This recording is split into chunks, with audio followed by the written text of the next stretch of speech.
사업 성공에 있어서 가장 중요한 건 이 탱크를 이용할 사람을 꾸준히 유지하는 일인데요. 이 탱크를 필요로 하는 사람을 석유 거래업자, 오일 트레이더라 부릅니다. 그냥 오일 트레이더가 그 오일 허브에서는 전부라고 생각하시면 됩니다. 뭐 사실 그 마디마디에 있는 생산자, 정유자, 생산자, 정유소, 소비자, 이거는 굉장히 큰 이제 꼭지인 거고요. 그 중간에 흐름을 담당하는 사람이 다 트레이더이기 때문에 우리가 지금 생산자, 정유자, 소비자를 이렇게 유치하겠다는 건 아니거든요. 그 사이에서 얼마만큼 많은 거래를 유발할 건지 이거를 이야기하는 거니까요. 그 오일 허브에서는 트레이더가 그 전부라고 생각하시면 됩니다. 세계에서 원유가 나는 대표적인 지역은 중동과 미국, 그리고 러시아. 이곳에서 원유를 시추하면 이 원유를 필요로 하는 누군가에게 전달해야 합니다. 원유를 필요로 하는 대표적인 곳이 바로 정유사인데요. 시추한 기름을 정유사로 보내는 사람이 바로 트레이더입니다. 트레이더의 목적은 다름 아닌 돈. 다시 말해 원유를 정유사로 운송해주면서 비싼 값에 팔아 수익을 내는 건데요. 탱크는 트레이더가 돈을 벌기 위해 꼭 필요한 시설입니다. 탱크는 정유사가 만든 제품을 보관해서 운송하는 과정에도 필요합니다. 결국 석유 거래의 모든 과정에서 트레이더가 개입되고 또 저장할 수 있는 탱크를 사용하는 겁니다. 실질적으로 오일허브의 핵심은 물량입니다. 물량이 얼마나 거래량입니다. 정확하게 얘기하면 거래 물량입니다. 그럼 거래량 규모에서 성공을 하기 위해서는 어떻게 해야 되느냐라고 했을 때 제일 중요한 부분이 트레이더입니다. 근데 트레이더는 실질적으로 자기네 시설 잘 안 가지고 있습니다. 고정 비용 높게 잡는 거, 높게 가지는 걸 가장 싫어합니다. 많이들 임차를 해서 쓰려고 하고 있고요. 그리고 트레이더들은 네트워크 중심 사업입니다. 인적 네트워크 중심의 사업이고 이건 지식 서비스입니다. 석유 거래를 위한 기반 시설이 조성되면 전 세계 트레이더들이 모이고 은행과 거래소 등 각종 금융 인프라도 자연스럽게 형성돼 막대한 부가가치를 창출합니다. 다시 말해 석유 거래의 중심이 되는 곳, 바로 오일 허브입니다. 이렇게 석유의 흐름을 사람 몸에 도는 피라고 생각을 한다면 피가 정지되어 있지 않고 계속 움직이잖아요. 계속 흘러가는데 그 흘러가게 하는 역할을 하는 게 심장이잖아요. 그죠? 예. 그런 이제 심장 역할을 하는 게 이제 우리가 말하는 이제 중심지, 허브라고 볼 수 있습니다. 예.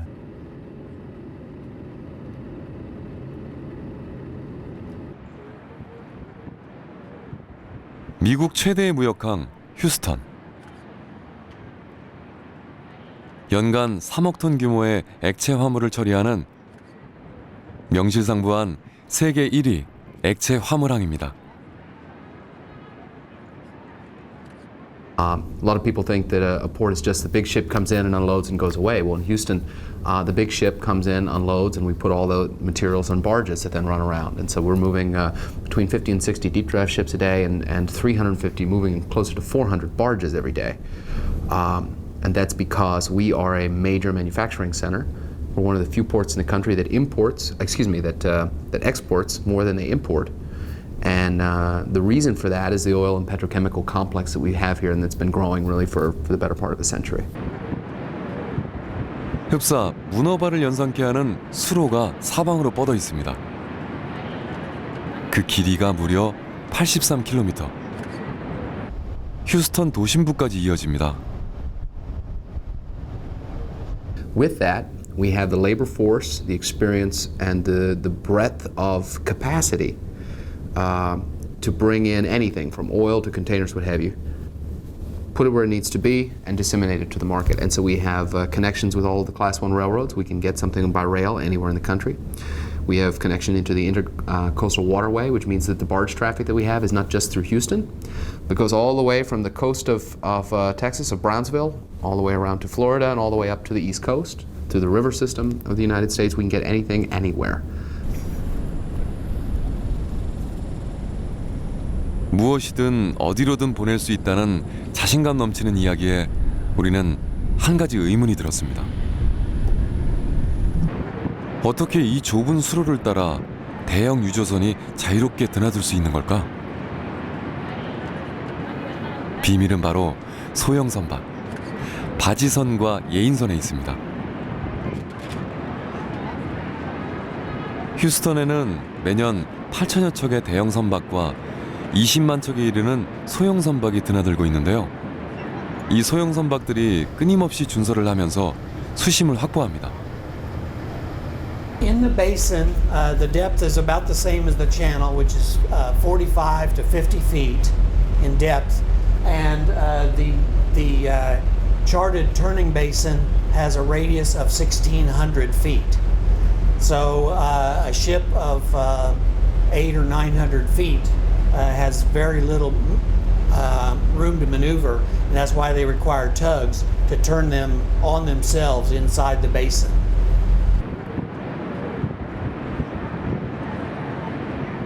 어디선가 본 듯한 익숙한 풍경. 끝도 없이 펼쳐진 정유단지는 울산을 연상케 하는데요. 엑손모빌을 비롯해 쉘 등 세계 최대 규모의 정유시설이 이곳 휴스턴 항만에 모여 있습니다.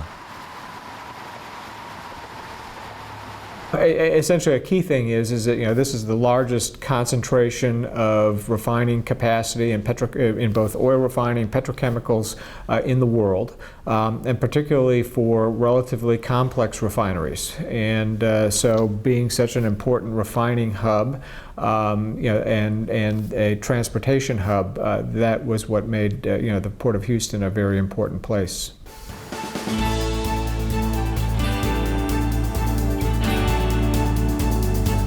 휴스턴이 속해 있는 텍사스주는 세계 석유 산업의 수도라 해도 과언이 아닌데요.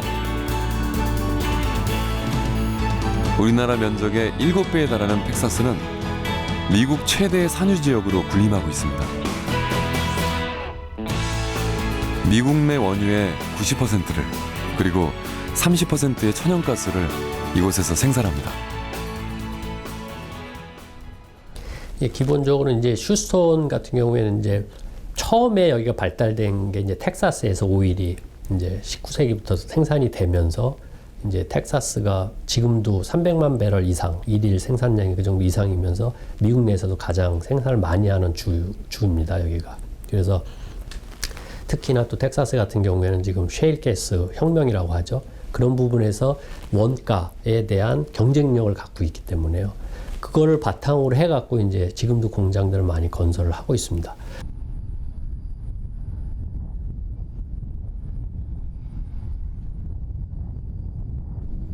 실제 휴스턴 인근에서 원유 굴착 장치를 목격할 수 있었는데요.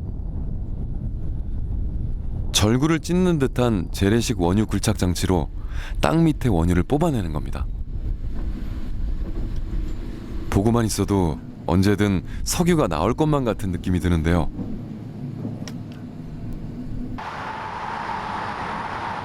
이러한 지역의 특성과 맞물려 휴스턴에는 석유 시추부터 생산과 정제, 터미널, 파이프 산업까지 4천여 개에 달하는 에너지 관련 기업들이 밀집해 있습니다. 휴스턴은 잘 아시다시피 미국 석유 중심지가 되었는데요. 그 이유는 인근의 텍사스, 루이지애나 지역에 그 정유사 기반 시설이 상당히 많습니다. 그래서 미국 생산량 중에 가장 큰 포션을 차지하고 있고, 최근에는 텍사스 지역에서 새로 생산되는 이글포드 지역 등을 비롯한 셰일 오일 생산이 상당히 많아지고 있습니다. 그래서 뭐 미국 내에서 차지하는 공급이나 소비 측면에서 가장 중심지라고 할 수 있고요. 그러다 보니 새로 생기는 파이프라인이라든지 터미널 시설들이 이제 휴스턴에 집중되고 있습니다.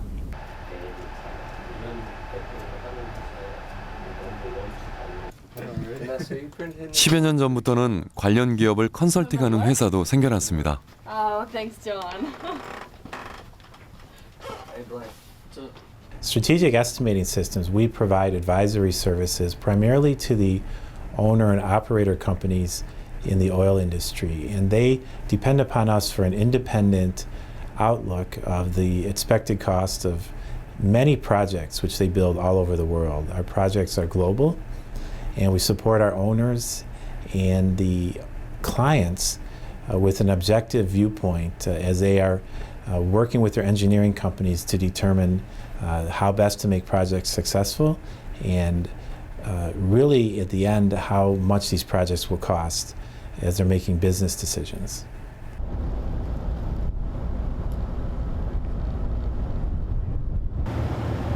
휴스턴 항만을 통해 발생하는 경제적 효과는 연간 100조 원 이상.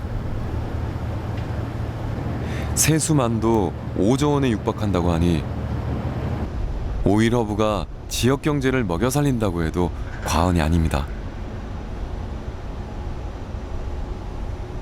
Our business is a capital-intensive business, so we have to invest capital in our facilities, in our terminals.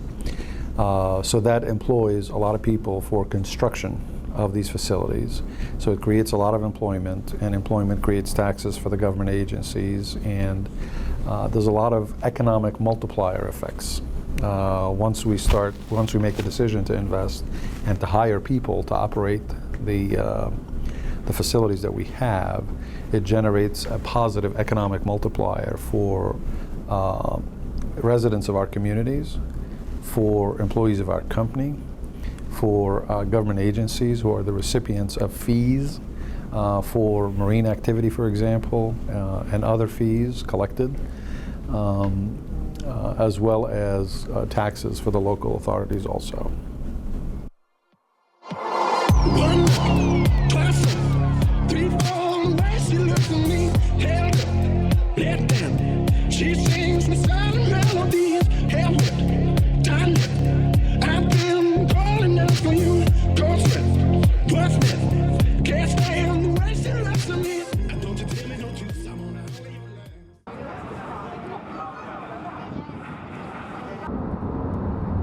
휴스턴이 석유가 드나드는 통로지만 실제 석유 거래는 뉴욕에서 이루어집니다. 세계 최대의 금융가로 알려진 월스트리트는 업무차 방문한 회사원뿐 아니라 여행객들도 꼭 한 번 들르는 뉴욕의 명소입니다.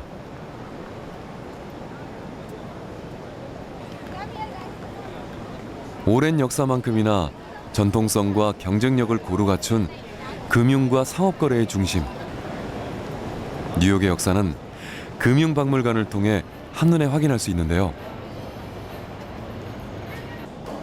은행원들의 스탠드라고도 불리는 초록색 스탠드부터 다양한 종류의 달러와 채권 등 뉴욕 금융의 변천사를 확인할 수 있는 산교육의 장입니다.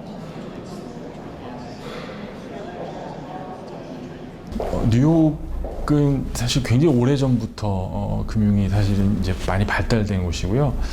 뉴욕 증권거래소에 가면 오래된 사진이 한 장 있습니다. 뭐냐면 1800년대 후반에 중국 청나라에서 철도를 지을 때 자금 조달을 뉴욕에서 했을 때 홍콩의 한 은행과 그다음에 청나라의 담당자가 둘이 서명한 사진이 있거든요. 그때부터도 사실은 해외에 있는 대규모 프로젝트의 금융 조달은 뉴욕에서 해왔다는 게 증거가 되고요.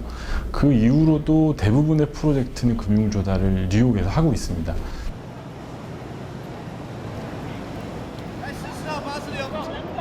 뉴욕 증권거래소를 중심으로 지역 전체가 금융가로 발전한 월스트리트.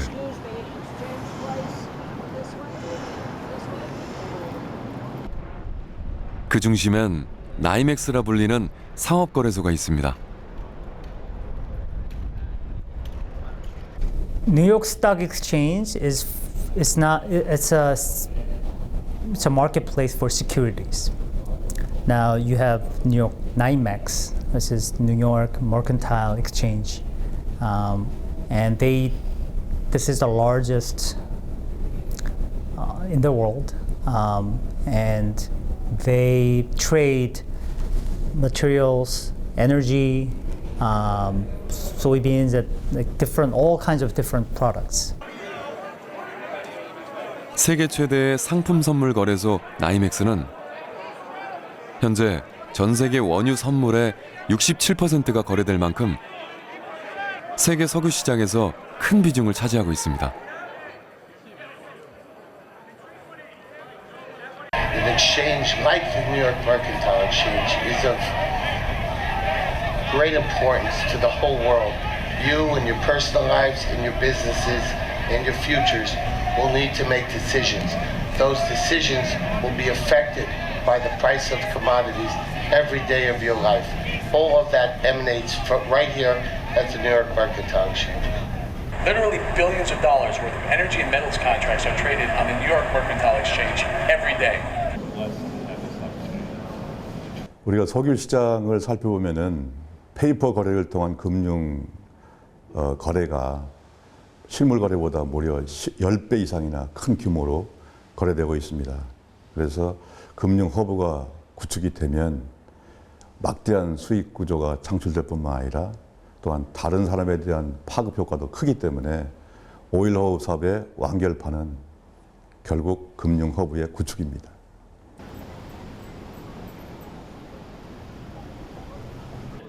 울산시 역시 뉴욕을 오일 허브 성공을 위한 전략적 요충지라 생각하고 있는데요. 김기현 시장을 비롯해 전문가들이 직접 뉴욕을 찾아 동부가 오일 허브 알리기에 나선 것도 뉴욕의 중요성을 크게 공감하기 때문입니다. 세계 석유 거래 시장의 중심인 뉴욕에 와서 우리 울산의 동부 오일 허브 사업을 첫 설명했다는 것은 참 의미가 있다고 생각합니다. 이번 설명을 하면서 느낀 것은 아직도 뉴욕의 시장에서 울산의 사업에 대해서 거의 다 잘 알지 못하고 있다는 것을 발견했고요. 우리가 우리 스스로를 알리기 위한 노력을 앞으로 계속 더 해야 되겠다고 봅니다. 김기현 시장은 이 자리에서 사업의 개요와 울산의 강점을 집중적으로 홍보했는데요. 투자 유치를 위해 직접 발벗고 나선 겁니다. 현지 반응은 예상보다 훨씬 뜨거웠습니다. That the oil and gas project that was presented to us today can actually morph into more like a energy-wide project, so that also can be positioned as an energy hub to the Northeast Asia, not just the oil and gas, not just the oil hub. And from an IB perspective, we see many possibilities to finance projects in the energy space in that part of the world. 울산시는 해외 투자와 기업 유치를 위해 이번 설명회를 시작으로 앞으로 지속적인 홍보를 펼칠 예정인데요. 단순한 석유 거래의 중심을 넘어 트레이딩과 금융 허브로 발전하기 위한 울산의 야심찬 계획은 현재 진행형입니다. 말씀을 들어보면 역시 지리적으로나 여러 가지 여건에 보면 울산이 오일 허브 사업으로서는 굉장히 성공 가능성이 높다고 보는 것입니다. 우리의 전략을 어떻게 짜고 또 그 원유나 이 가스의 공급원을 어떻게 할 것인지에 대해서도 좀 더 치밀한 전략을 세워야 할 것이라고 생각합니다.